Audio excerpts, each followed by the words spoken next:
ambao wanawakilisha wale madaktari, hayo mambo yatawezekana. Lakini Bwana Spika, mgomo huu umeendelea, na nataka kusema ya kwamba ukitembelea hospitali zetu ndio wananchi wanasononeka, wananchi wana shida wanapata. Bwana Spika, mimi ningesema waketi waweze kukubaliana, kwa sababu fahari wawili wapiganapo, Bwana Spika, nyasi ndizo humia. Wanaumia ni wananchi wa Kenya. Bwana Spika, watu waache kuwa na misimamo migumu. Nimekuwa nikiona madaktari, Bwana Spika, wakiwa na misimamo migumu, hawaendi mahali ambapo wanaitwa waweze kujadili haya mambo. Magavana wanafanya mikutano na hawezi kuwaita. Lakini Bwana Spika, vile vile na wao magavana, kwa sababu kuna mambo muhimu ambayo wameulizwa na hawa madaktari wa mahabara, Bwana Spika, wamekuwa wakisema kwamba waangaliwe na wakifikisha viwango fulani wanapaswa kukubalika katika kaunti zetu, Bwana Spika, na waweze kujiandikisha kama kikundi. Bwana Spika, magavana wetu wametupilia hilo wazo, hawalajiangalia. Kwa hivyo kila mtu, Bwana Spika, anapaswa kusikizwa, Bwana Spika, kwa sababu tukiendelea na hii misimamo ambayo ni mikali, wale watakaumia na wananchi wa Kenya. Kwa hivyo ningeomba madaktari, ndio mambo wanayosema tunayakubali, tunayaelewa, lakini Bwana Spika, waweze kupatiana muda. Najua wamekuwa akisema haya maneno, Bwana Spika, lakini ndio najua machache waliosema yamesikizwa. Sasa na wakubali kurudi kazini ndio waweze kuhudumia wa Kenya, kwa sababu ni dada zao, ni ndugu zao, ni wazazi wao, na sisi wote tunataka nchi yetu iendelee mbele. Nashukuru Bwana Spika na nasema asante. Asante. Ukichagua kuzungumza Kiswahili usichanganye lugha, na bila shaka unajua hiyo sheria. Intaz Kiswahili ni daktari mkufunzi. Senator Edwin Sifuna. Thank you, Mr. Speaker. These days, we lawyers just listen in bemusement when members whose professions we have no clue stand up here and deride and attack lawyers. These days, we just laugh, but it would be interesting if one day you stood up and also told us about your profession, not just attacking lawyers and we don't even know what you do. Mr. Speaker, my doctor is 28 years old. And the last time I went to see her on a routine medical checkup, she expressed to me very serious frustration when she hears members of parliament speaking about doctors. It's as if people have simply refused to listen to these medical professionals or to even understand anything about them. So when you hear somebody who claims to be a lawyer embarrassing all lawyers by trying to draw comparisons between a medical intern and a pupil at a law firm who should be paid in Githeri, Mr. Speaker, it is extremely embarrassing that some of these people share a profession with me. Mr. Speaker, when you speak to these doctors, they don't understand how these things are not getting through to people. How can they spend a whole 3 months explaining to you what a medical intern is, but when you stand up here, you say, oh, we should be standardizing and paying them the way we pay pupils at a law firm.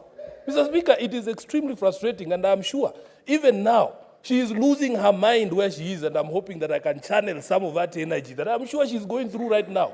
Mr. Speaker, when she sees members of parliament saying, oh, now the government has no money, but yet we are looking to hire people called cabinet assistant secretaries. What are those people called? CASs, Mr. Speaker. From which float, from which resources are we going to pay these people? So they tell me every day, they have tried to explain what a medical intern is. They have to bend down to some of these low levels and explain what a CBA means. They have to explain continuity of government, basic concepts.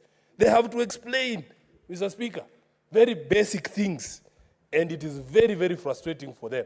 So when I hear people here saying they should sit down and talk, I can assure you, because I talk to these doctors, they have gotten to a place where they have experienced very serious mental block. There is very serious intransigence on the part of the ministries, on the part of the... Honorable Sifuna, just address your colleagues as honorable senators, not when you hear people. Please. Mr. Speaker, I wish one day you allow these honorable members to meet these doctors themselves here. When those doctors come here, you will notice there are some honorable members who never go and meet those doctors. I am sure they will not address them the way you are directing me to address them. But since I'm a member of this house, Let me address them as you have directed me, Honorable Speaker. I'm telling you, Mr. Speaker, it is extremely frustrating that these doctors have sat down. I really applaud the efforts by the committee, by Senator Mandago, because he has given it his all, and he has always invited us. The last time I was there, the Council of Governors refused to show up. And we were given information that they were watching the proceedings from the comfort of their offices, Honorable Speaker. And yet we wanted everybody in the building so that we can try and see what the issue is. I went there to the last meeting of the Health Committee after I heard none other than the head of state saying they have agreed on, I think it was 16 out of 18 issues, and there are only 2 issues remaining. So when I went to Senator Mandago's committee, I was expecting that we will start with those 2 issues that have not been resolved. But we have members of the Council of Governors sitting there and saying, some of these people here, we don't even know who they are. We don't have recognition agreements with them. How do you begin from scratch, Mr. Speaker? Yet this matter has been going on for a very, very long time. So, Mr. Speaker, in the light of the intransigence, in light of the fight that has been taken to the door of the doctors, Dr. Bimji, I think he's called the Secretary General of KMPDU, was not known for wearing hats on his head. He's trying to hide his scar, Honorable Speaker, from a tear gas canister that was fired by a police officer, Mr. Speaker, during exercise of his democratic right to picket and to protest. I gave him my advice that it is why Sifuna wears a sufuria on his head when he goes to Mandaman, because the damage is lesser, Honorable Speaker. If you are wearing something like a sufuria on your head, if you are hit with a tear gas canister, you will not be hospitalized the way he was. So, Mr. Speaker, I want to express the frustration of the medical practitioners in this House. They are telling me they don't know what language to employ. They have gotten to a place, in fact, Mr. Speaker, for me now, the only appeal I can make to the doctors of this country, now we know that these guys, the government will never listen to you. The government is never going to honor the CBA agreement that it signed. The government is not going to give you what you want. Now just listen to the Kenyans. For the sake of Kenyans, wait this government out. There is going to be a government, Honorable Speaker, that is going to come.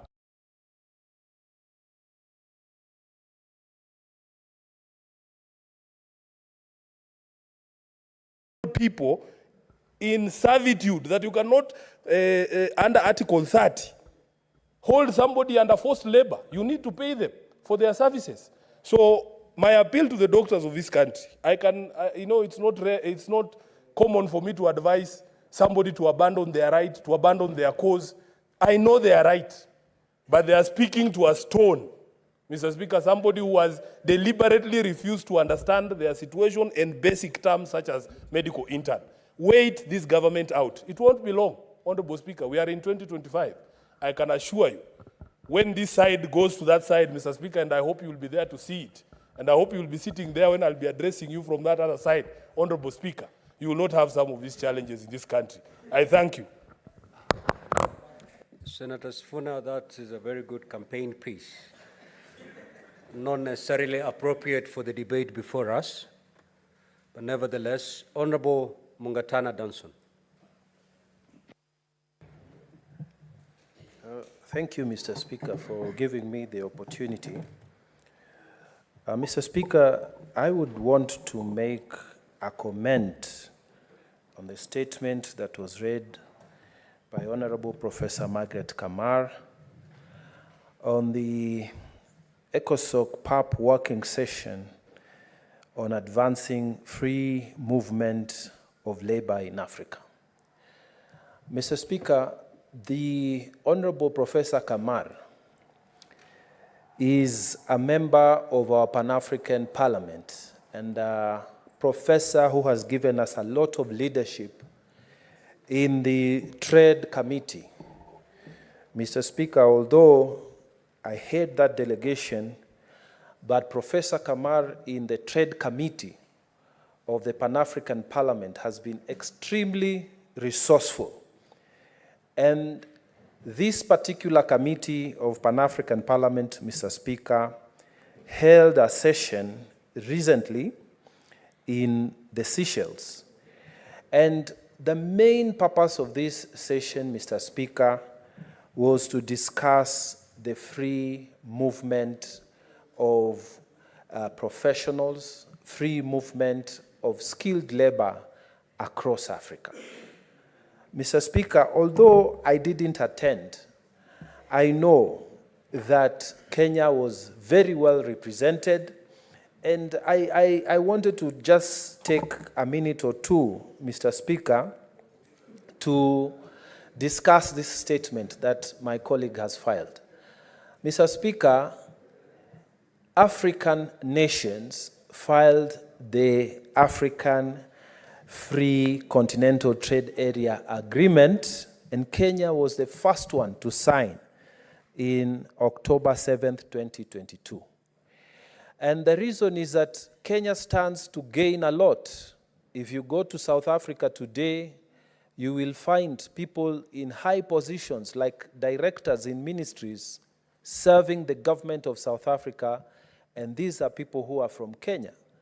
If you go to various states in this country, including our neighbors here, the amount and the number of Kenyans who have traveled out of this country to go and work, who have applied their skills in these other nations and made a life outside Kenya are a lot. But Mr. Speaker, those people who went at that time, they are facing practical difficulties. Even our children, our cousins, and the new generation that wants to explore opportunities within Africa are facing problems. And this is so, especially when it comes to election times. When electioneering time comes, Mr. Speaker, you will find ruling parties within the African continent becoming very protectionist-oriented. So people who are not from their countries, they tend to bear the brunt. So, Mr. Speaker, it is in our interest now to push, like Professor Kamar was pushing in this meeting, that we must have ratification of the Free Movement of Persons Protocol. This protocol will help establish African nations and African legal frameworks within their own parliaments to protect movement of labor from Kenya to other countries, from other countries to Kenya. The idea of creating a whole continent that is free for us to move. Today, maybe you are working here as a teacher, but tomorrow you can cross over to Somalia and work there. You need to have easy visa requirements. You need to have easy and quick residence application that will allow you to stay there without a problem. You need to have a system that allows you to pay taxes without double taxation, paying at home and paying in that country.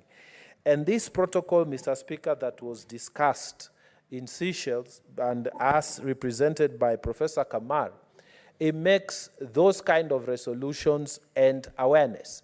So we have left there as a nation saying that we are coming to bring these matters to our floors of parliament. We are coming to explain to our parliamentarians, our senators, so that they will not be difficult. It will not be difficult when the legal framework is finally developed at the continental level. When it comes to adoption, we are alive and aware about what is happening. So, Mr. Speaker, I really support that statement and encourage that we as legislators be abreast and well informed about matters happening at the continental level. Why? Because Kenya is a large exporter of our labor, especially skilled labor. And Mr. Speaker, if we don't protect our people through this establishment of these legal frameworks, we might end up losing at the continental level. So, Mr. Speaker, I just wanted to support what Professor has done and really thank her, acknowledge what we are doing at that level. I thank you, Mr. Speaker. Senator Olekina Ledama.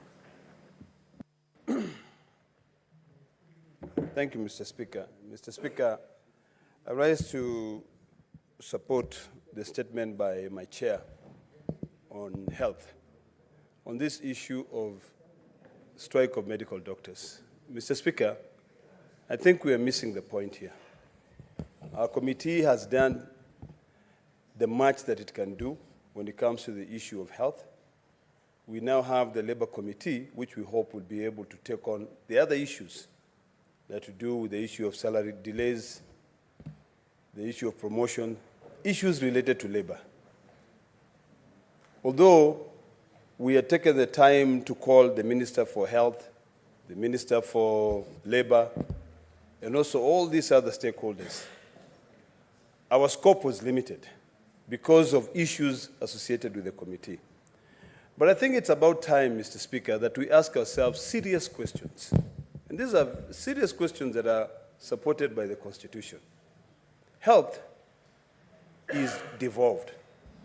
Apart from issues of level 6, from level 1 to level 5, community health workers, those issues are devolved. But the problem has been, and this is where the governors don't get it right. When the national government decide to take on a function which is supposed to be supervised by the county government, the national government come in and say, for the community health workers, we will pay you X amount of money. We'll give them X amount of money. In the small budgets, Mr. Speaker, that we sent to the county governments forget that national government, the Ministry of Health, which is led by someone who is not even a doctor to be able to understand the pain of doctors, gets 141 billion shillings, which is equivalent to the shareable allocation of almost 30 counties. Then immediately the governors say, even us will pay 50%. So you hear headlines, the national government has released 3 billion. So of course, it will also affect the county budgets, and they will also release an additional 3 billion. Where is that money coming from? Then now you hear governors saying, because that is what they said in the meeting, that CBA which was negotiated was not fair. It was not fair. It is discriminatory because other interns should also be getting the same amount. So we can only give them 70. Mr. Speaker, if this House, the Senate, does not take this matter very seriously and deal with it, we will continue failing devolution. We'll continue failing our citizens who have brought us here. Mr. Speaker, when we were passing health-related bills, I remember telling my chair in the committees that this is all about the Benjamins. This is all about money. That's why we are rushing. We are rushing to pass these bills. We read them, they are brought here, and we literally pass them even before the committee considers them. We need to start thinking seriously. And I want to echo the words of my brother, Senator Sifuna, when he says that governments come and go, but institutions should remain forever. This institution as the Senate has got to remain, and it has got to take a futuristic position in terms of defending the rights of our people. If we cannot defend the rights of our people to be able to really fight for devolution, then what are we going to be doing here? I think, Mr. Speaker, it's about time that we now ask ourselves, what does devolution mean in Kenya? Because in other countries, when it is devolution, it is fully devolved. It is devolution. We keep on saying forms follows functions, but yet it doesn't. So I think now, I keep on saying, and I want to repeat this thing, that what the doctors are asking for is very basic. It's what has been agreed upon. The doctors are simply saying, give us our 15,000 shillings, which was you were supposed to give us. That is issue number one. The doctors are saying, pay the interns 206,000 Kenya shillings. That is issue number 2. The doctors are saying, the Honorable Senator, Majority Whip, you're a doctor. When you fall sick, I'm the one taking care of you. I don't even have medical cover. Please provide me medical cover so that I can easily take care of you. Very basic things. The doctors are saying, Mr. Speaker, that the national government, the Ministry of Health, must respect court orders. But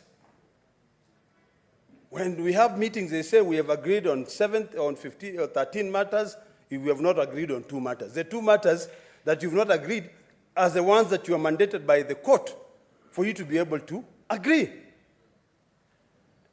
So, Mr. Speaker, I'm going to ask simple questions, and these are questions that we must all ponder. Do we feel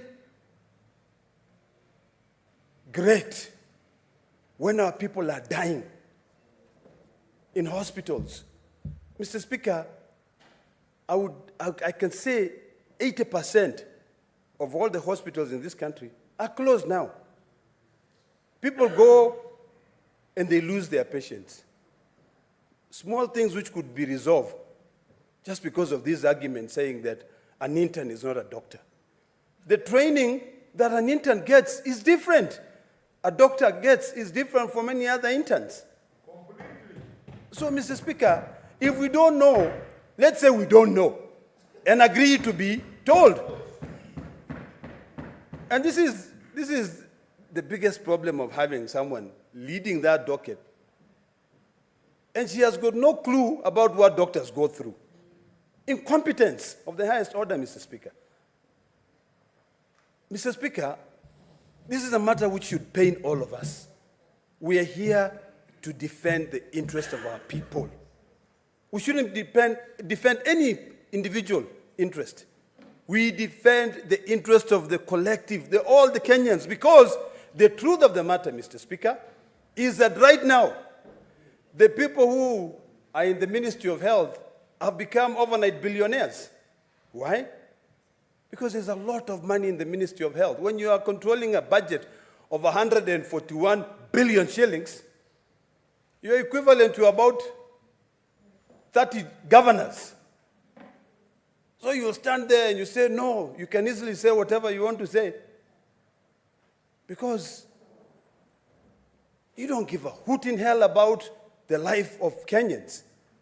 So, Mr. Speaker, I would request you. Honorable Olekena, if you are dissatisfied with the conduct of the CS in charge of health, you know exactly what to do. You bring a motion and you prosecute it. Proceed. Mr. Speaker, I'm guided. And it is not that we haven't pondered on that. No, we keep on saying, let them deal with the first one they're dealing with the fake fertilizers. Then now we'll come back and deal with the other ones to save humans' life. You know, seriously, Mr. Speaker. You know, when you sit there, Mr. Speaker, the people of Kilifi are also saying, oh, and the people of Kenya are saying, now we elevated our speaker from a person from Kilifi to the country. Can we one day, Mr. Speaker, suspend the sitting of this House and we all march to the Ministry of Health? Or can we use the power that we have? Because senators, you have a lot of powers, let me tell you. The power on the division of revenue, if you just say no, people will listen. But sometimes you forget the powers that you have. You know, I don't know whether you go and drink tea in other houses which their budget is increasing to 2 billion. Mr. Speaker, you know, sometimes we see things, and it's good for us to say them here. Because this is where the truth has got no shades of gray. I mean, when you look at budgets, even budgets when they are being allocated out there, you find one member of parliament who is the chair of budget committee has now decided that he will take 1.5 billion for roads of his own constituency when other counties have got no money whatsoever. So you're saying that we have got no money, we've got no money. Then where is equity? We keep on saying, like some of us here, when we stand here, Mr. Speaker, we were trying to rely on the equalization fund because of the, all the issues of session paper number 10 of 1965. But now, someone, just because that person is the chair of the budget committee, decides, I'm going to give 1.5 billion to roads of my own constituency. Shame on him. That's ridiculous, Mr. Speaker. And that is why you're saying we are missing the point here. We need now to realign our own existing resources. Instead of us rushing to World Bank to collect, yesterday I saw governors and the president going in to collect 344 million from the World Bank. And all you're doing is that you're causing problems for the future generations. Why can't we learn to then realign our existing resources? If it is true we do not have money to pay doctors, then we should not have 1.5 billion to put roads, to maintain roads. And if you follow closely, Mr. Speaker, and I don't intend to put any improper motive on our colleagues, you'll find that even contracts, Thank you, Mr. Speaker. Senator Hillary Wakili.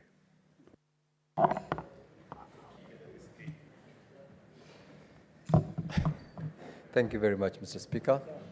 I want to appreciate the chairperson of Health Committee for bringing out this very important statement, which has highlighted from among the honorable members who've contributed this afternoon to the importance of the health sector in this country. And Mr. Speaker, we do not mince words when we say that health is a very important need. It is one of the basic rights that we as Kenyans and generally every other human being enjoys.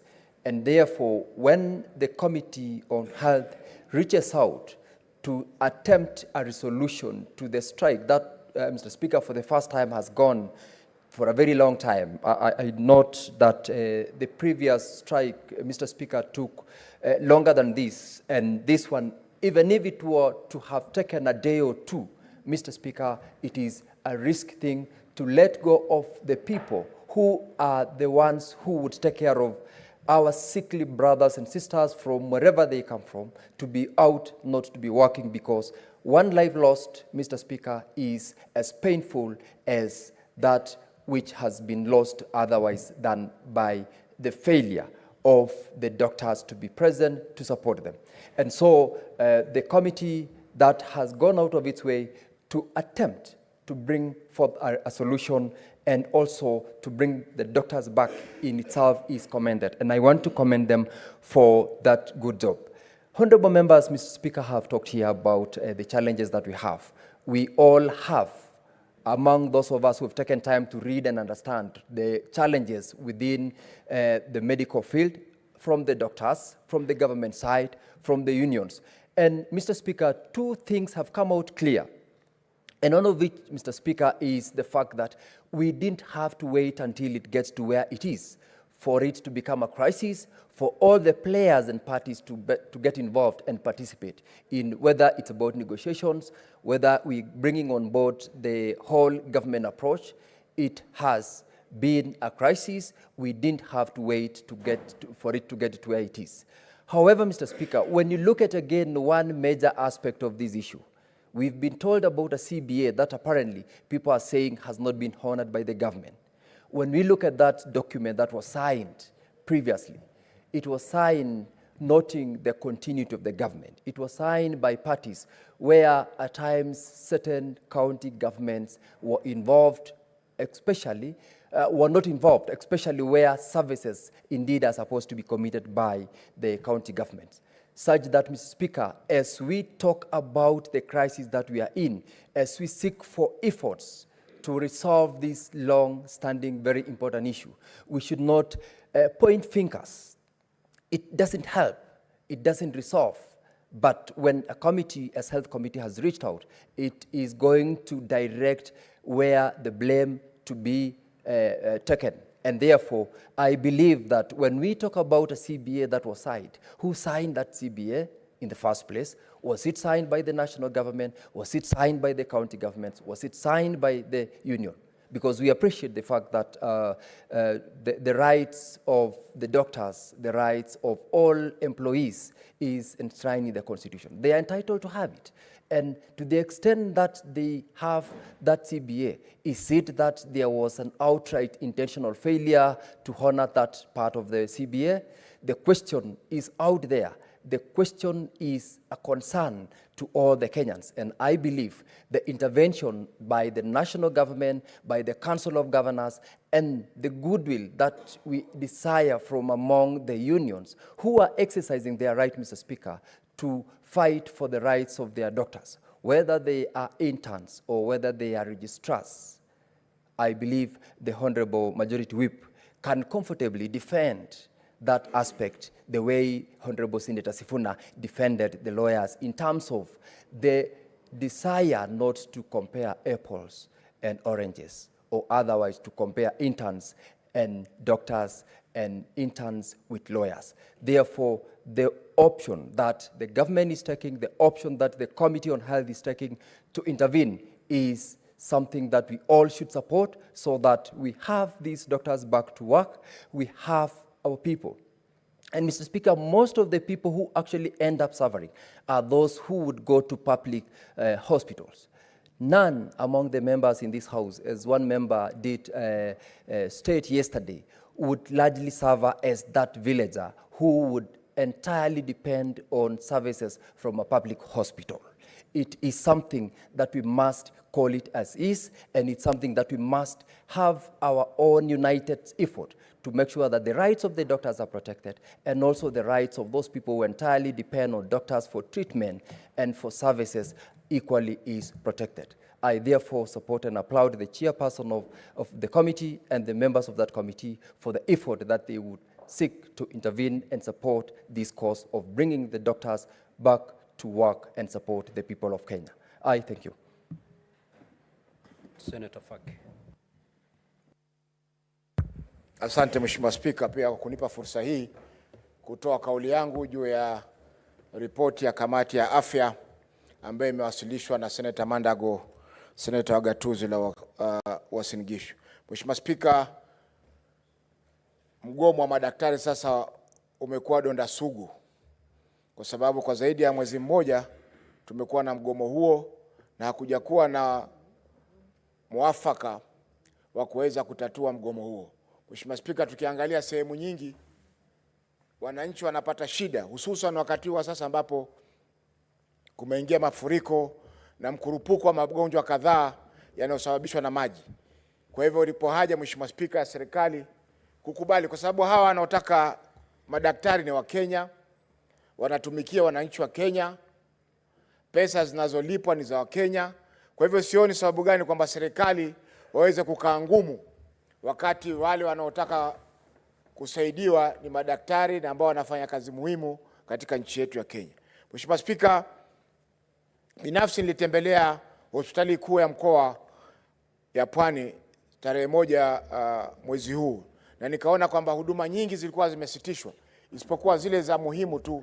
Kwa mfano, kulikuwa kuna wodi ya watoto ambayo ilikuwa inafanya kazi na watoto wengi walikuwa wako pale wanahudumiwa ambao walikuwa wamelazwa kwa magonjwa tofauti tofauti.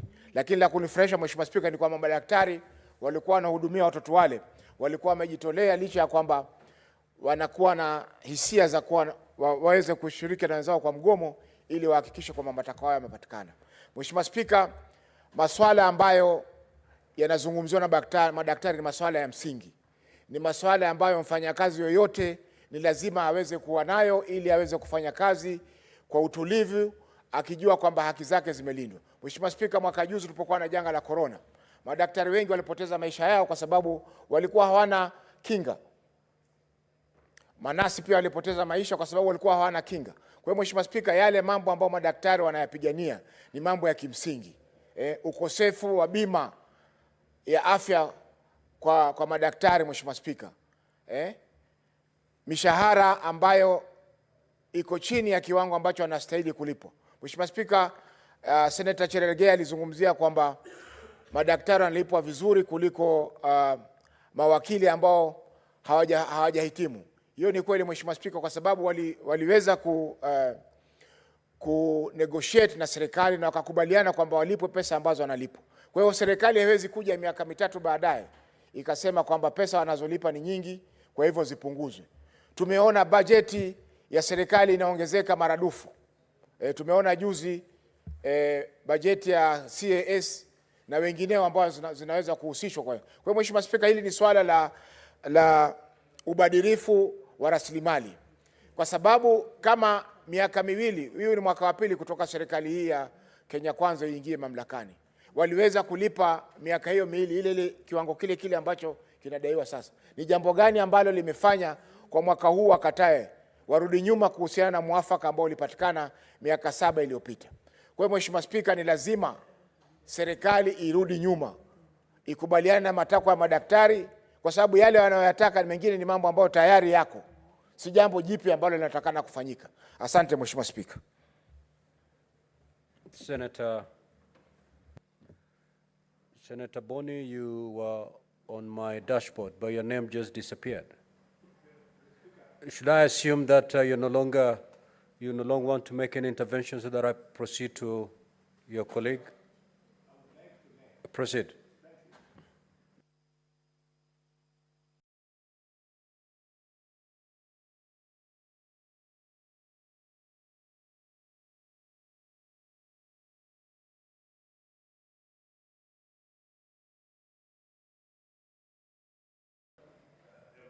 There it comes. Mr. Speaker, in 1976, a few passengers, Israeli nationals, were kidnapped and they landed in Entebbe. And the government of Israel, because of the meaning of a life of an Israeli, came to Israel came to Entebbe with the best of their best, led by Jonathan Yoni, because an Israel life matters. I had thought, Mr. Speaker, because of Corona, COVID-19, Kenyans would appreciate the role of doctors in our lives. I have watched in this country, I've listened in this parliament, including this afternoon, people, our colleagues, attempting to use this opportunity to attack doctors. Be careful. Doctors are just as Kenyans as we are. We cannot, Mr. Speaker, punish them for being amongst the finest in the country. The same doctors you are vilifying, Senator Cherargei, where were you in your primary school when your classmate beat you and qualified with better grades to become a doctor and you couldn't? Mr. Speaker, I request the Senator of Nandi to be apologetic. In fact, it's a privilege to him that we have introduced a system of adult education, Kumbaru, in degrees.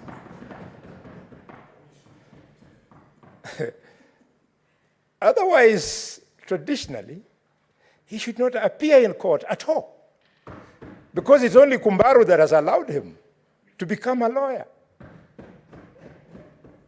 He should be told the people he's berating are the same ones who got an A in maths, an A in physics, an A in chemistry, an A in everything, when he was struggling with C minus, C, those kind of things.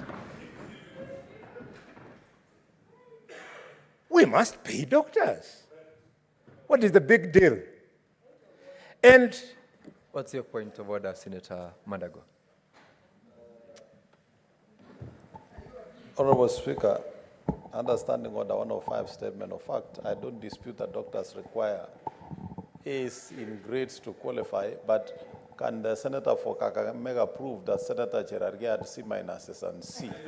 Can he provide evidence or withdraw and apologize? Mr. Speaker, if it pleases the senator of Washington, I have withdrawn. But withdrawing does not change the fact. It simply means that the fact has been removed on the menu. Mr. Speaker,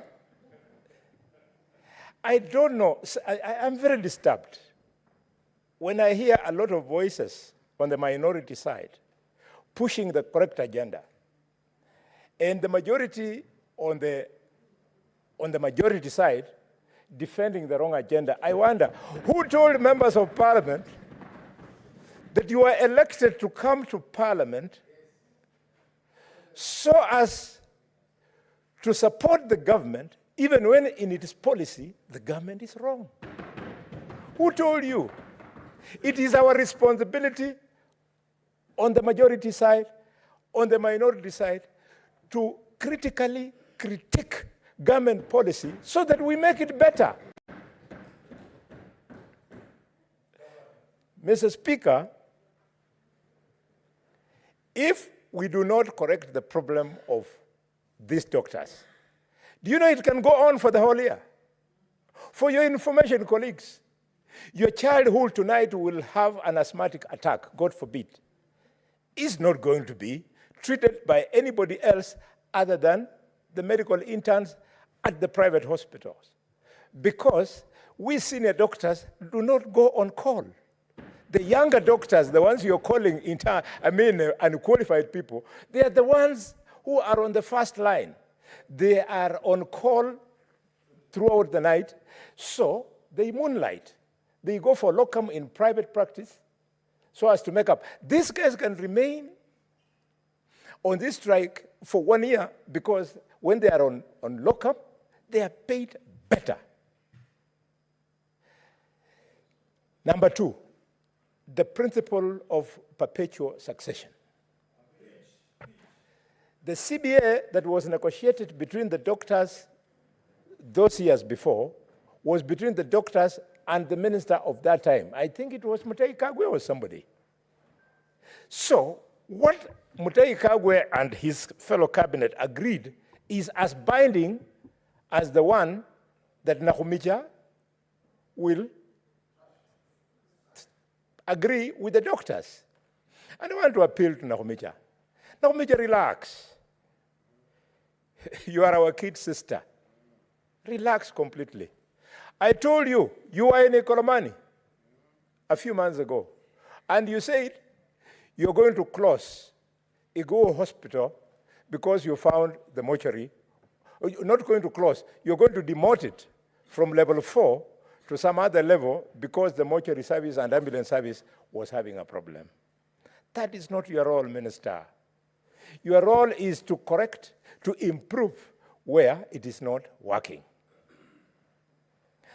I want to appeal to my sister and tell her that when your day will come, you'll be alone.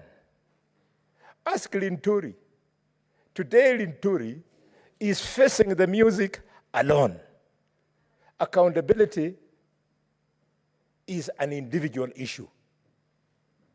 Go all out of your way, Minister, and help the government to fix the problem of doctors returning on duty. And it's not difficult. I hear, where is the chairman of finance committee is not here. But I think it is they're looking for 4.9 billion shillings. If you take the CDF, 200 million per constituency times 290, that is 58 billion shillings. If you just remove 4.9 so that an MP is getting slightly less CDF than they are getting, you'll pay the doctors and there'll be no noise. There is a young man called Ndindi Nyoro, the chairman of Budget and Appropriation Committee, Finance something. That committee in the National Assembly that advises Parliament on issues of appropriation, which figures go where and what not. Ndindi Nyoro, my good brother, relax, work. Instead of setting your eye on an imaginary year called 2032, where your age mates are telling you that you will be ABCD, concentrate, do your work for a few years. Before you came there, Mutaba Musimi was there. Before Mutaba Musimi came there, others were there. Don't use that opportunity to deny key players the benefit of support from the commonwealth of this country called the budget. Mr. Speaker, I therefore will continue insisting that doctors be supported to go back on duty so that we help President William Ruto to succeed. Even his tenure, it will go down in history for 5 years that the medical services collapsed. It is the single agenda that would cause the voters not to want to re-elect our government. So those of us who are supporting that agenda of doctors be paid, we are the ones who are helping the president to get re-elected in 2027. There is no shortcut. It's a question of calling people to the polling station. Mr. Speaker, I'm happy that the chairman of Health has put in his best. Chairman, we support you. I know how limited your input can be if you don't enjoy the powers of the cabinet, but that does not mean that we shall give up. We will only look for better ways of making sure that doctors return to hospital. Finally, Mr. Speaker, allow me to allow some people to hate doctors, to call them the names they want. Even if you don't like doctors, then like the patients. Because the patients is where you find your wife, where you find your children, where you find your parents, Mr. Speaker. So, if you don't learn to like your parents, your wife, your children, and your friends, when you lose them, the doctors don't come to bury them. It is you who is going to bury them.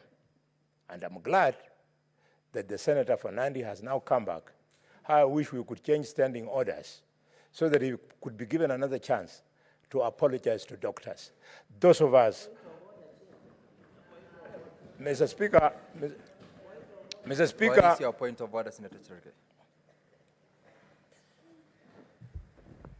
Mr. Speaker, inasmuch I respect the ranking member, the Senator of Kakamega, Mr. Speaker, two points of orders. One, I don't need to apologize to anybody because my facts are unanswered. I said if there is a way we can have conversation about internship payments in this country. Number two, Mr. Speaker, I'm rising on Standing Order 101. Mr. Speaker, Standing Order 101 talks that you cannot talk about another member of parliament who is not. No senator shall impute improper motive to any other senator or to a member of the National Assembly, except upon a specific substantive motion of which at least 3 days' notice has been given, calling into question the conduct of that senator or member of National Assembly. Mr. Speaker, Senator Boni Khalwale cannot be allowed to be making sweeping statements. These are House of Rules and Orders. Did you listen? Trying to discuss the member of National Assembly of Kiharu constituency, Mr. Speaker, creating a perception among the eyes of Kenyans that instead of doing his job as chairperson of Budgets and Appropriation Committee, he is doing politics. Is it in order without bringing a substantive motion to discuss on the conduct of member of National Assembly, Kiharu member of Parliament, National Assembly, is Honorable Ndindi Nyoro, Mr. Speaker? In as much as he has his opinion about him or whatever he does, Mr. Speaker, our standing orders guide us at any given. Can the senator of Kakamega withdraw and apologize? Because tomorrow somebody else will come and discuss another member of National Assembly, or even the conduct of another person who they are not here to defend himself, Mr. Speaker. I know he has been getting away with many of the things, creating snipes against colleagues, and Mr. Speaker, Senator Boni Khalwale should behave like a majority chief whip. Unless he is the majority chief whip in government but in opposition, he should choose sides. You cannot be having your cake and eat it, Mr. Speaker. Your point, Senator Sergey. Thank you. Thank you, Mr. Speaker. Mr. Speaker, it's just that the distinguished senator for Nandi came in at the tail end of my contribution. He would have seen that I did not raise anything substantive about the member of parliament for Kiharu. I know the rules. You came in at the tail end. But, Mr. Speaker, having said like that, I don't know why it is occurring to the distinguished senator to become the barometer to measure how somebody should serve when he is in the office of the government whip. Mr. Speaker, the positions that people have in this country, Mr. Speaker, they are earned. You are here as a senator because you won in Bomet. Cherargei, you are here as a senator because you won in Nandi. I'm here for the same reason. And the fact that I became the chief whip, my brother, it is because of the contribution I made to form the government. You did not invite me to the government. I made my contribution. And therefore, if you think my contribution does not meet the position I hold today, then please kindly go and justify that you contributed more than me. I don't think there's a single vote you added to William Ruto, because all the votes in Nandi, Ruto was going to get anyway. Senator Boni. Mr. Speaker, sir, I conclude by telling my brother, for the very final time, if we must remind you, be reminded that for you to become the professional you are, it matched your IQ, intelligence quotient. And for those doctors who you're belittling to become doctors, it matched their intelligence quotient. And for your information, Mr. Speaker, Senator Boni, your IQ, the IQ of a doctor is above 140, if you know what that means. Senator Boni Halwale. Yeah. Senator Cherargei, resume your seat. Senator Boni Halwale, you have concluded your comments, I believe. If not, I will direct that you conclude your comments on it.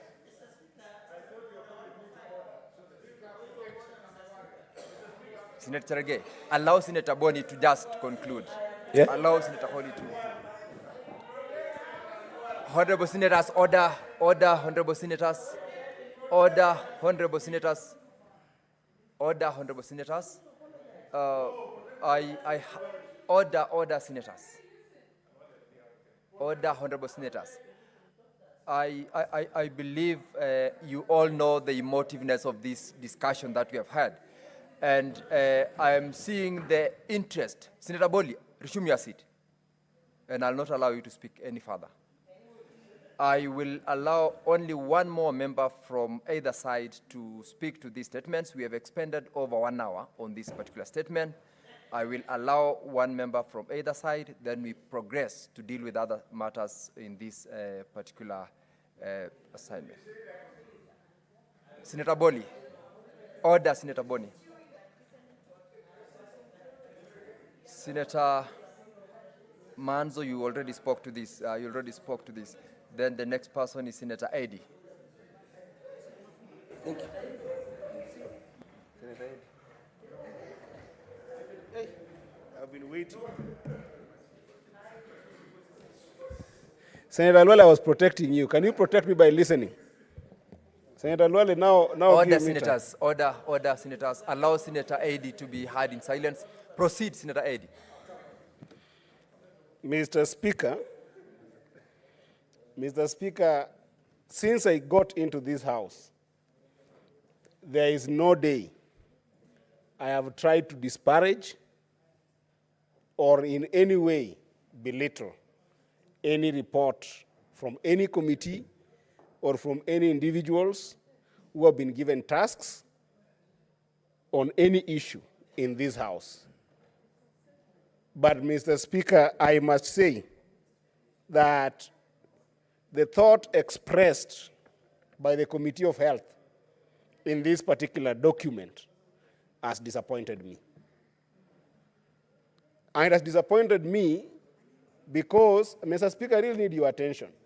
Because the noise I'm hearing here is interfering with my thought Order, process. Senator Omogeni. Order, Senator Chute. Mr. Speaker, Please allow Senator Eddy to be heard in silence. Mr. Speaker, what we're talking about is so serious that if Senator Morgan was to get himself in trouble now and go to KNH or Nairobi Hospital, he will suffer and will have to be sent to Dubai. And I don't think he has got the money to go to Dubai. So, Mr. Speaker, the reason why I'm saying I'm very disappointed by this particular document, because this document, Mr. Speaker, chooses to address the various unions of medical and health practitioners to go and sit again and solve their problems. Mr. Speaker, may you protect me from Senator Chinaragei? Chinaragei is consulting in a very loud voice, Mr. Speaker. And Mr. Speaker, if you look at the challenges bedeviling the health services today in Kenya, for which the medical and healthcare workers in this country are having this strike, at the heart of it is the conflicting relationship between county government and the national government.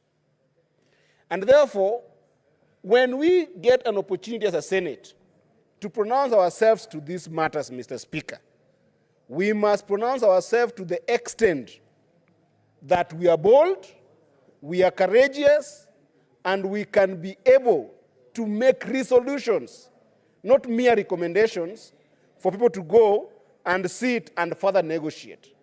And I've read all the responses here to the different medical unions. Mr. Speaker, if you look at recommendation number 6 here, it says that MOH and KPMDU to negotiate on the internship issue with a possibility of adopting a phased approach. Mr. Speaker, this is what the KPMDU and MOH have been doing for the last months. Mr. Speaker, recommendation number 5 is that MOH to finalize the execution of MOUs between universities and teaching hospitals with regards to matters affecting registrars. Recommendation number 4 is that KPMDU to reopen negotiations with the MOH and county governments. Number 3 is that regarding outstanding issues of harmonization of terms of service, Mr. Speaker, we as a Senate are telling the Kenya Health Human Resource Advisory Council to make recommendations for implementing in a progressive and a phased manner. Mr. Speaker, what are we saying as a Senate? Are we throwing our hands in the air, Mr. Speaker? By the time these issues of strikes were coming to us, and thank God, I think that from the conversation that the COG had yesterday with the different bodies, with the different unions, Mr. Speaker, I think there's a chance that they could be able to agree on a few things here and there. But, Mr. Speaker, what we have seen in the last few months of this contestation is that all those bodies have failed. So that it is the Senate that must pronounce itself in this issue with finality and not recommendations. It has to be resolutions of the Senate. And number 2, if the Senate cannot be able to make these things a substantive resolution, then we invite the President of this country, Mr. Speaker, to make a pronouncement that is with finality. Because, Mr. Speaker, when I look at the issues that the doctors are talking about in this country, Mr. Speaker, What do they touch, Mr. Speaker? And we know Senator Sifuna said here that it seems like we don't understand these interns and medical doctors. At least let's show that we understand what they're crying about. That one we can, because it is very well stated in this document, right? Let us show that we understand what they're talking about. Mr. Speaker, number one issue is that they're talking about posting and remuneration of medical interns. They're talking about provision of comprehensive medical cover for doctors. A doctor is treating everyone, and they cannot be able to afford the same medicine that they're giving other people. They're talking about, Mr. Speaker, involvement of doctors in universal health coverage. We have got a coverage that we are trying to have to reach everybody in this country, and the doctors have got no voice in it. Mr. Speaker, how is this difficult to understand? They're talking about salary arrears that have been there since 2017, Mr. Speaker, that has not been given to them. What is so hard about understanding that? The doctors are talking about support for career development. In other countries, Mr. Speaker, if you were to look at what we call the scheme of service for doctors, Mr. Speaker, it is so clear that a Senate like where I find myself today, Mr. Speaker, will be very elaborate about what scheme of service we must start giving our doctors and health practitioners in this country, Mr. Speaker. Today, if you look at our doctors, Mr. Speaker, in the scheme of service, even the most revised one, there is not well-defined career structures for these doctors, Mr. Speaker. A doctor goes, after graduating, they go to where they have been given opportunity to work, whether it is in public hospital or private hospital, but there is no clear career structure, Mr. Speaker. In this country today, Mr. Speaker, apart from careers, Mr. Speaker, there is no well-defined JDs for these doctors, Mr. Speaker. You have studied very well a specific function as a doctor, but then when you're put in an hospital, there is no clearly defined JD for you. You might even find yourself as a very well serious surgeon being put to be a provider of simple Panadol, Mr. Speaker. To summarize your I'm summarizing, Mr. Speaker. And what I was expecting the Senate to present itself to, Mr. Speaker, in terms of this scheme of service, we wanted to see specification of responsibility for doctors in this country and how those responsibilities are mirrored in the pay that they get, Mr. Speaker. We want to see that the standard of recruitment of doctors, Mr. Speaker, is also looked at in the scheme of service. We cannot have a country whereby even those interns, for them to be employed, they must know Cherargei, or they must know Eddie Okech, or they must know Mungatana. Is when they get to be recruited. It cannot continue happening in this country, Mr. Speaker. Training and reskilling of doctors, Mr. Speaker. We are in a place whereby in other countries, people are using nanotechnology, Mr. Speaker, in terms of healthcare advancement. And then in the Senate, we don't speak about these things. These are what the doctors are crying about, Mr. Speaker. And lastly, Mr. Speaker, the doctors are requesting and urging us that can you look at our scheme of service in terms of advancement, in terms of succession management, in terms of even career planning, Mr. Speaker. How is it hard for this Senate to develop directive resolutions for the doctor, Mr. Speaker? So I stand here as a young person, disappointed that we got an opportunity as a Senate to pronounce ourselves to this matter, and we lost that opportunity because we did not give directive resolutions that can be able to rethink the entire healthcare infrastructure of this country, which is devolved under Schedule 4, entirely to devolve functions. It is our mandate, and I want to wish the chairs of different devolved functions in this house, be courageous, be bold when it comes to devolved functions. You can make bolder pronouncements than what you have seen here. I hope that the doctors will listen to Senator Sifuna and listen to me, that just go back to work and hope that one day, sooner than later, a government will come in place to listen to your cries. But I also hope that the president has seen how the Senate has failed the doctors, and probably the president can be bolder and come to endorse some of these schemes of services that the doctors want to be solved. I thank you, Mr. Speaker. And lastly, I will allow Senator Roba to conclude on this statement, comments.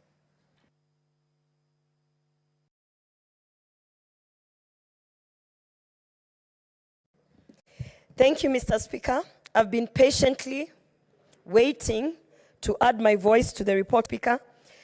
And before I give my comments, Mr. Speaker, I think I want to remind this House that this government was voted in on the basis of that we recognize each and every individual and we value them, Mr. Speaker.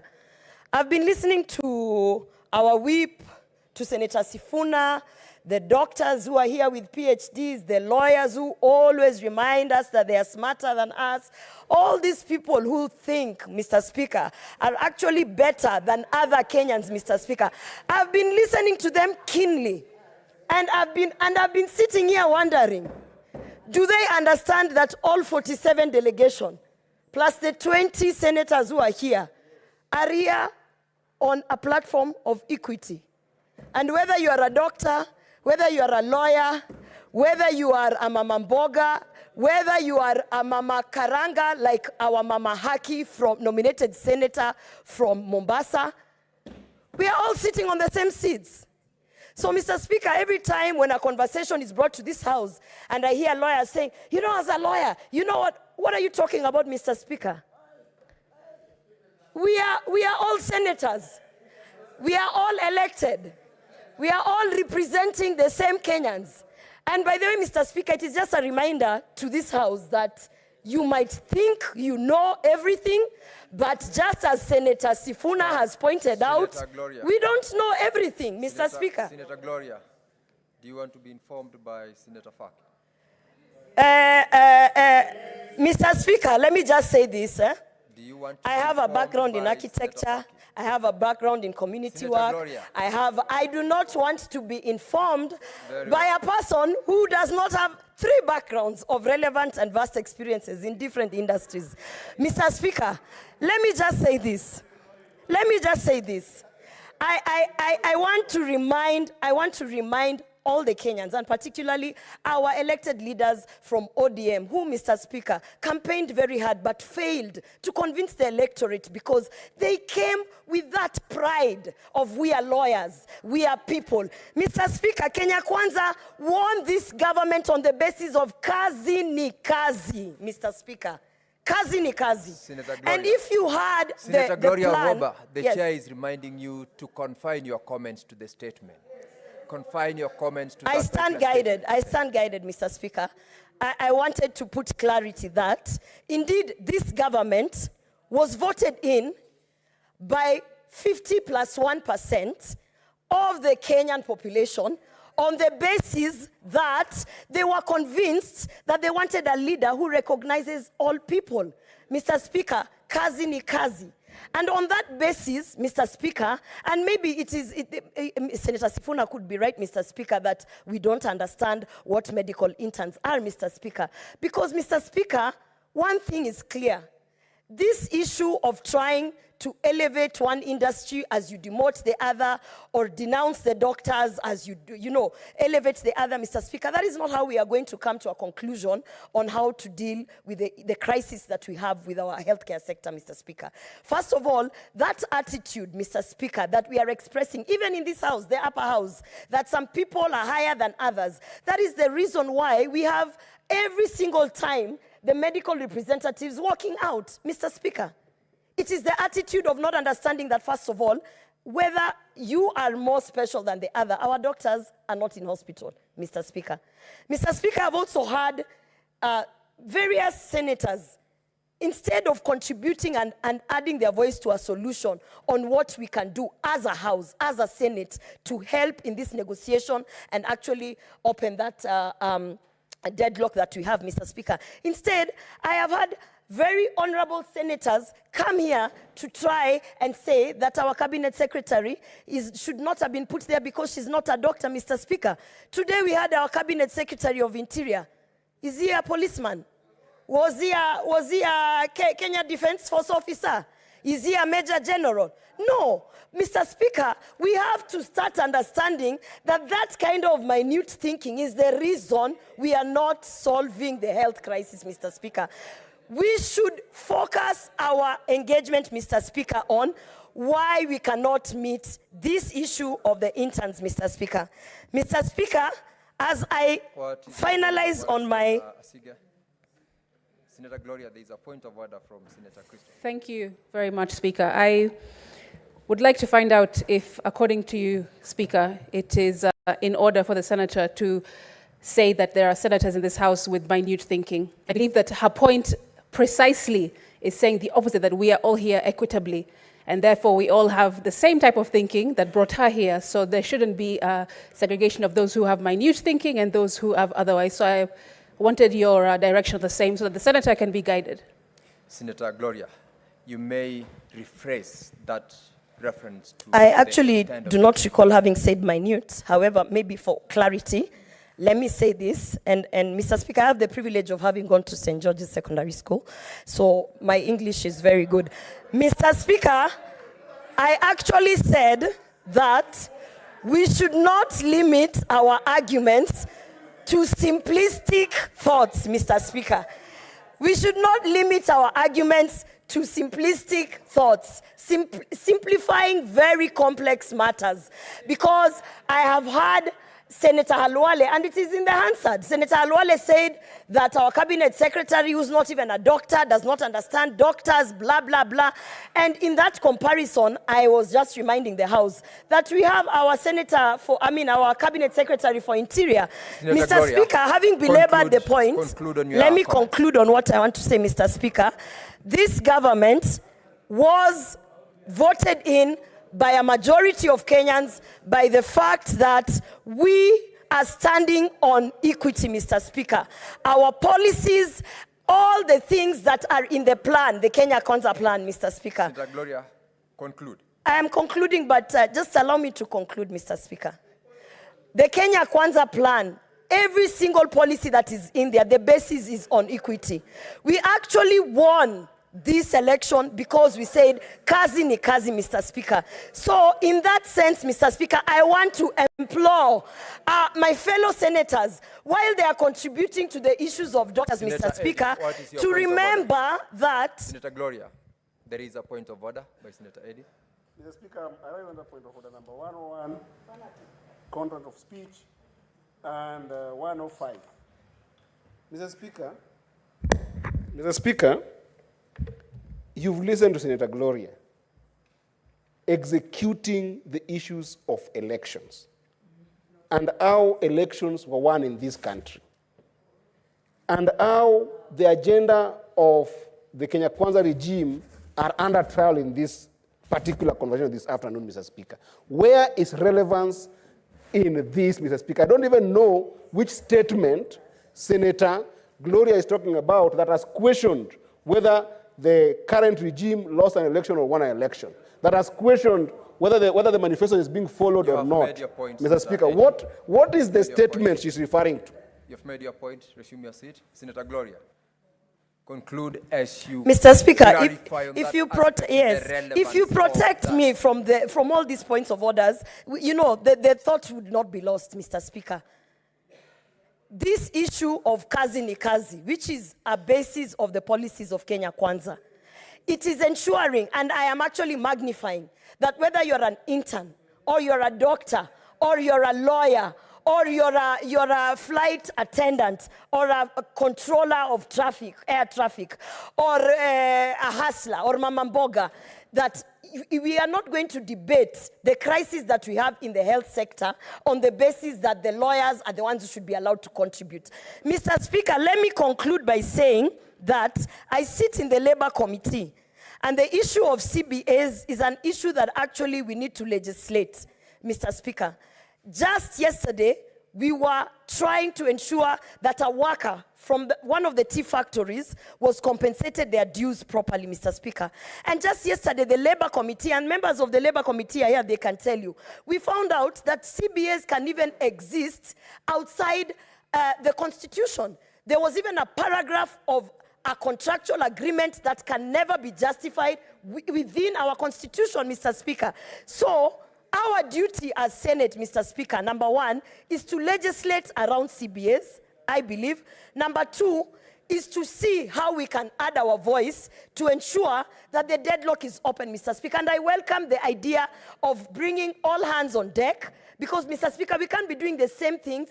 We've had the same stakeholders sitting in boardrooms, and they're working out on each other, Mr. Speaker. Today, it is the healthcare sectors working out of the Council of Governors. Tomorrow, it is who working out on who. Mr. Speaker, they have even politicized this thing.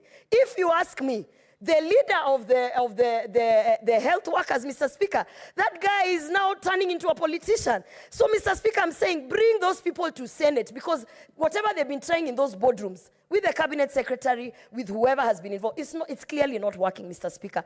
Perhaps it is time that us politicians and the Senate step in, we have a conversation here, and who knows, just maybe we might be able to be the solution to whatever is happening in the healthcare sector. Thank you, Mr. Speaker.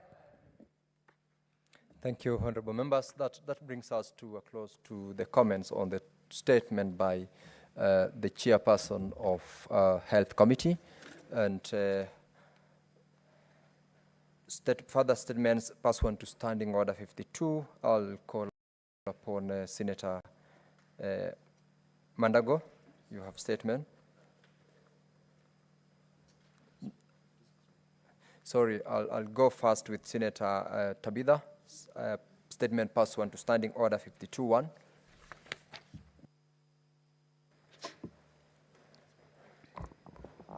Thank you, Mr. Speaker, sir. And statement on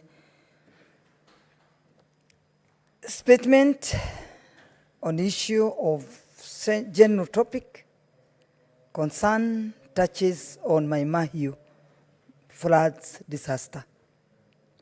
Mr. Speaker, sir, I rise pursuant to Standing Order 52-1 to make a statement on a matter of national and general topic concern, to issue an update on the current status of Mai Mahiu floods disaster that has claimed over 62 people. On Monday, 29th April 2024, at about 2 a.m. early morning, the people of Mai Mahiu were awoken by a horrific round bang of sound that caused a lot of panic, and little did they know it was raging waters from a gallery that had built up over a period of time that burst due to ongoing heavy rains. Before they could wake up and run away, the water had already swept them, causing painful deaths, injuries, destruction of properties, livestock, crops, their livelihoods. And the 2 a.m. incident happened when all the people were enjoying their sleep in their respective homes. Little did they know a tragedy was awaiting them. This tragedy claimed 62 lives, left over 100 hospitalized across Nakuru County hospitals, over 120 households destroyed, missing personnel documents, properties, and business destroyed. 36 people missing, 98 primary children pupils, and 36 high school students in dire need of moral, social, psychological, and basic humanitarian support. The Senator for Nakuru County, I've had one-on-one interaction with the victims, and I can confirm to this House that this is one of the worst tragedy that has hit Nakuru, and the victims are traumatized and living in fear, and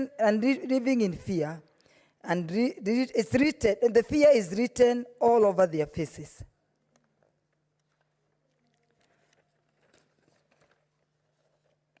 To count just a few, one family lost 8 of one family lost 8 of his family members during the fateful early morning incident. Mr. Speaker, sir, the tragedy happened 6 years later after a similar tragedy happened in Solai ward, whom Solai Dam burst into banks and killed more than 40 people, destroyed properties, and left people homeless. As we are talking now, the Solai Dam's victims are still on their crying for justice. It is a high time we implement the recommendations that were made by parliamentary ad hoc committee that investigated the cause of the Solai Dam's tragedy. It is high time that Nakuru County Government, Water Resource Management Authority, WALMA, and National Environment Management Authority, NEMA, provides comprehensive inspection report of all the dams across the county, indicating the measures taken to avoid further disasters. Mr. Speaker, sir, I wish to call for speedy investigations into the effectiveness of existing early warning systems and whether they are being headed by county authorities and the public. We are also need, as a House, to question the capacity of personnel and management who are tasked with the assessment of risks and safety of our dams. We need to know whether they have the capacity to prepare early warning systems that can be used to prevent future risks. I also call for honest assessment on the level and magnitude of destructions that occurred in Mai Mahiu to avoid any doubts of bias and underestimations of the actual loss. The official figures that have been released are low and do not reflect of this reality of actual death and enormous destructions of properties. We cannot appeal for help to assist the affected victims when we are not providing the right assessment of the disaster. I also call for transparency in allocation and distribution of relief resources to ensure they reach only those who are affected in dire need of relief and to prevent corruption and mismanagement of donations. I call upon Nakuru County Government to ensure adequate resources allocated for disaster management in Nakuru County be used to assist the Mai Mahiu victims, since they are the most affected as far. Mr. Speaker, sir, I wish to sincerely thank His Excellency the President of the Republic of Kenya, Dr. William Samoei Ruto, for visiting the victims, declaring Friday, 10th May 2024, a public holiday in honor of the victims, ensuring complete resettlement of more than the 120 families, victims, promising compensation for the victims and offering his humanitarian support, and ordering professional rescue operations led by our able Kenya Defense Forces, Red Cross, County Government of Nakuru, Ministry of Interior, for setting up a temporary Huduma Center, volunteers, media, and local community leaders who have joined hands to assist the victims in various ways and means. Mr. Speaker, sir, as I conclude, allow me to request all my dear colleagues, senators, including you, Mr. Speaker, to join me on Friday, 10th May 2024 to visit the victims and offer moral, social, psychological, and humanitarian support to Mai Mahiu flood victims. I pray that no other Kenyan shall lose life due to circumstances that can be avoided. I extend my sincere condolence to the families who have lost their loved ones. Speedy recovery to those in hospitals, and may Almighty God give them strength, peace, and courage that surpasses all human understanding to bear the loss of their loved ones. signed by Senator Tabitha Kiruchi. Asante. Senator- Can I? No, that's fine, Senator Tabitha. Senator Mandago.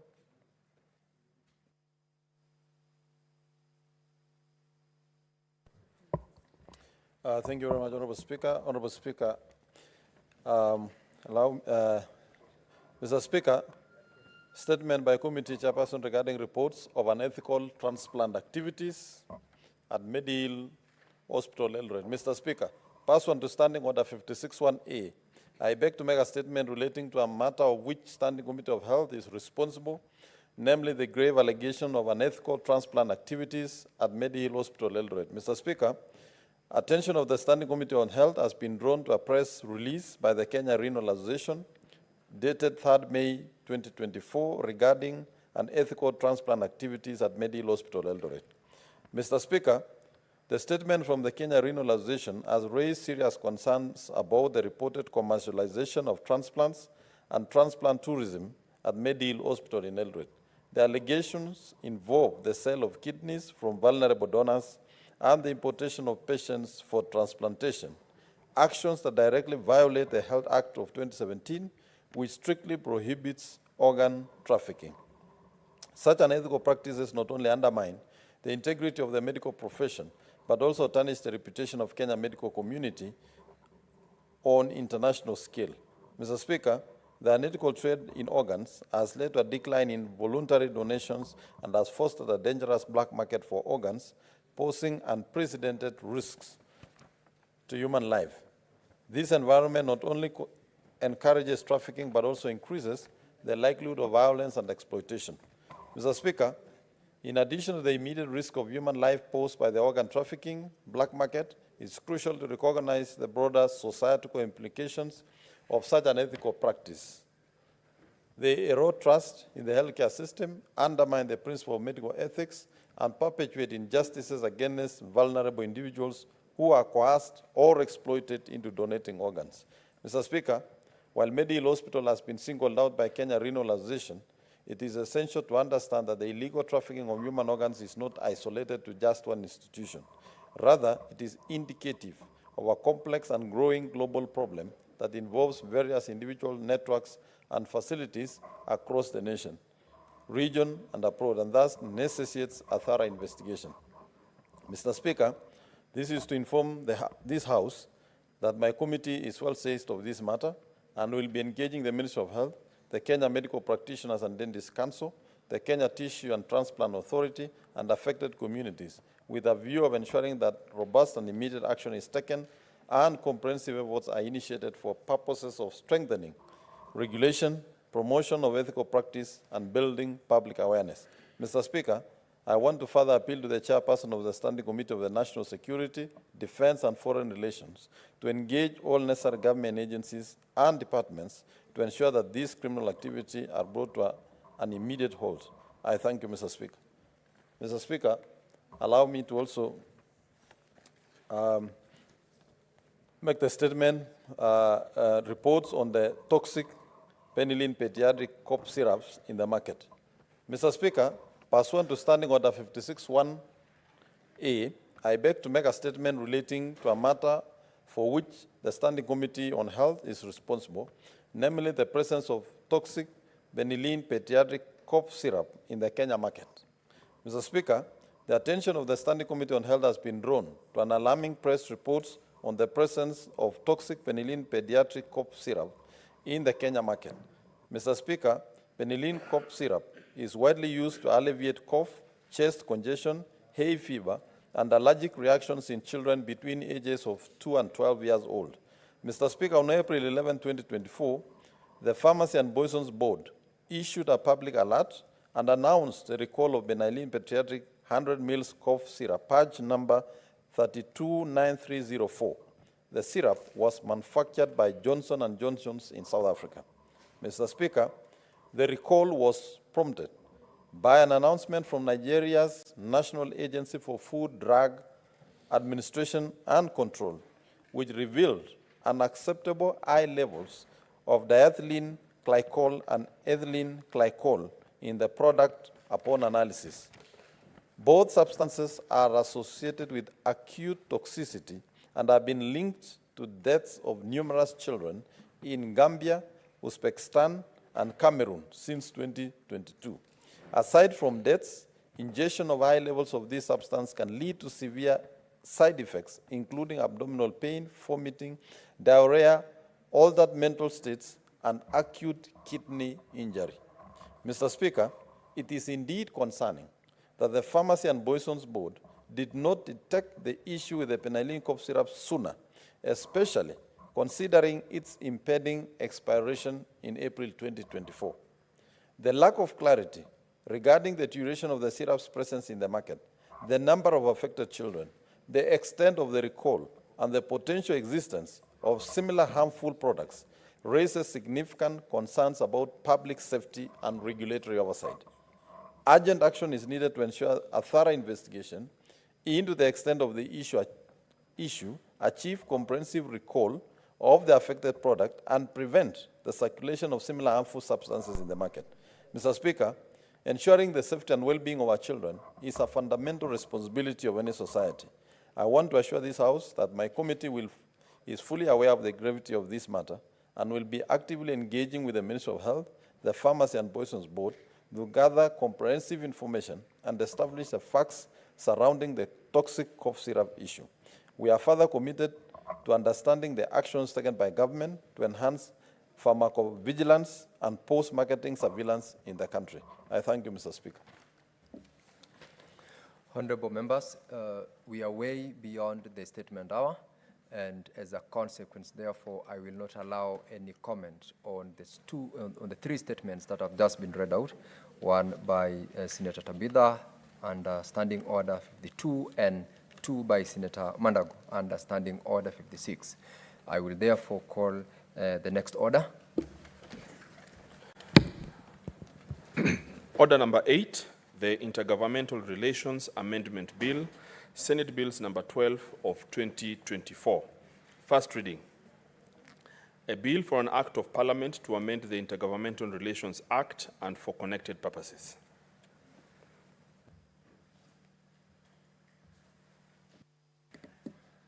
Next order, please. Order number 9, the County Assembly's Pension Scheme Bill, Senate Bills number 14 of 2024, first reading. A bill for an act of parliament to provide for contributory pension scheme for members of and staff of county assemblies, establish a county assemblies pension fund for the payment or granting of pensions for retirement benefits to members of county assemblies and members of staff of county assemblies and other related matters. Honorable Senators, I will therefrom rearrange the order paper, and I will call order number 24.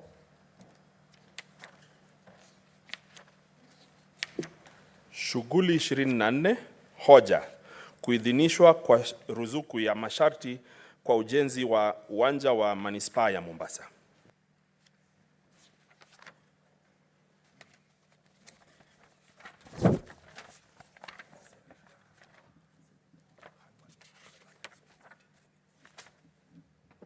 Senator Boni Halwale, you were on the floor when this debate on the motion was adjourned. You had a balance of 24. You had a balance of 10 minutes. So you may take the floor and conclude on your contribution within 10 minutes, the balance of your time.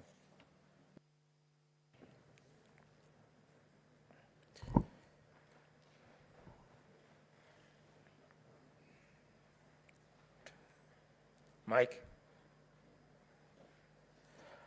Asante sana Bwana Spika. Bwana Spika, wiki iliyopita nilikuwa naendelea na mchango yangu, lakini kwa bahati mbaya nikapitwa na wakati.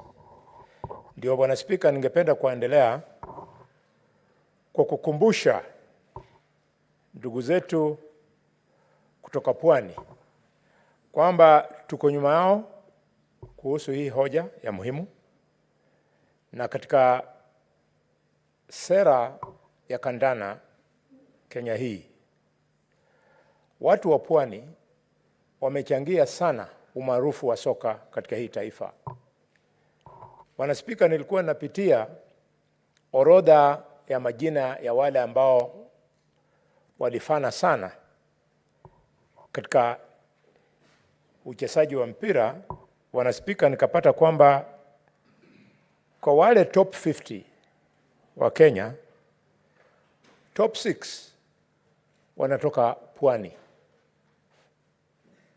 wakiongozwa na Bwana Spika aliyekuwa mchezaji wa AFC Leopards Mohamed Abbas. Pia tulikuwa na goalkeeper wa kimataifa Bwana Mohamud Magogo alitoka pwani. Bwana Amram Shiba alikuwa mchezaji hodari kabisa. Vile vile Badi Ali, Ahmed Berik na Ali Sungura. Bwana Spika, kwa ile mchango hawa wamechangia kandanda taifa hii, ni lazima hii uwanja mchezo ijengwe ikamilike, ndio iwe mojao ya kumbukumbu. Tunatarajia kwamba ndani ya hiyo stadium wataweka Hall of Fame yenye majina ya hawa wenye nimetaja inaweza andikwa. Bwana Spika, hawa wachezaji vile vile walicheza na wachezaji kutoka kwangu. In fact, Bwana Spika, kimungumungu, babu ya bibi yangu Elijah Lidonde ndio alikuwa mmoja wao ya wale ambao walishinda Cosach Cup mwaka wa 1962 kule, ambaye ilichezewa kule Mombasa. Bwana Spika, huyu Elijah Lidonde alikuwa na sifa ya kiasi ya kwamba kabla astaafu alikuwa amefunga mabao 33 ya kitaifa. Bwana Spika, Bwana Spika, naunga huu mswada kwa sababu hii ni njia rasmi yenye tunaweza tumia kutafutia watoto wetu haswa huko pwani maneno ya ajira, ikikumbuka kwamba kwa wakati huu vijana wenye wanasakata kandanda wao ndio wanalipwa mshahara wa juu kuliko professionals wengine wowote. Ukilinganisha na mchezaji bora anaitwa Haaland mwenye anachezea Manchester United, kijana analipwa Manchester City, ako karibu kuhamia United. Alitoka Tottenham. Bwana Spika, huyu kijana analipwa hundi ya shilingi hundi ya shilingi milioni 300 kila mwezi. So talanta kama hii ambayo iko katika watoto wetu kule pwani, tunataka tuikuze ndio wapate ajira kupitia hapo, na hii itakuwa njia mwafaka, Bwana Spika, ya kupigana na ufisadi. Bwana Spika, ingaje ndugu yetu Senator Faki anatuomba tumuunge mkono, tuulize national government ijenge hii taifa, hii kiwanja ya kitaifa, tusisahau kwamba kupitia pesa ya CDF waheshimiwa wawili katika taifa hii wameanzisha ujenzi wa stadia. Wa kwanza alikuwa John Mijuki ambaye alitumia CDF kuanzisha stadium, na wa pili na wa mwisho ni mimi Dr. Boni Khalwale, nilianzisha kujenga Malinya Stadium. So members of parliament wako na nafasi kubwa ya kuchangia maneno ya spoti. Bwana Spika, county government ya Mombasa vile vile, kwa sababu ya maana ya spoti katika maisha ya watu wa pwani, sioni ni nini inasuia gavana wa Pwani kuendelea na ujenzi wa Mombasa Stadium. Mombasa Stadium ambayo aliyekuwa gavana Joho alikuwa amefikiria kuijenga. Gavana ambaye yuko sasa hivi, ambaye ni rafiki yangu wa karibu kabisa, ikiwa atachukua pesa aweke hapo, atakuwa amemfunika Joho, kwa sababu Joho amepaki uchi kulingana na maneno ya Mombasa Stadium. What's your point of order, Senator Eli? Nasimama kwa kadri zetu hapa za hoja ya nidhamu 101. 101. Sio 105. Bwana Spika, ingawa sipendi kusimamisha seneta wa Kakamega anapoongea, kwa sababu huwa napenda sana yale maarifa ambayo ako nayo akiwaashiria maneno kama haya, lakini ni vyema kuongelea mtu ambaye asipo katika hii jumba ama mbele ya hii jumba, kama Mheshimiwa Joho ambaye alikuwa gavana wa Mombasa, akimwashiria kwa undani na akijaribu kuangalia na kuashiria mambo ambayo Joho alifanya, ambao sisi kama bunge hatuna hiyo idadi ya maneno ambayo anaongea, ushahidi wowote ambao anaongea juu ya Joho. Ni vizuri kweli, Bwana Spika, si ungemwambia kuwe na hoja kidogo ya nidhamu, aachane na Joho.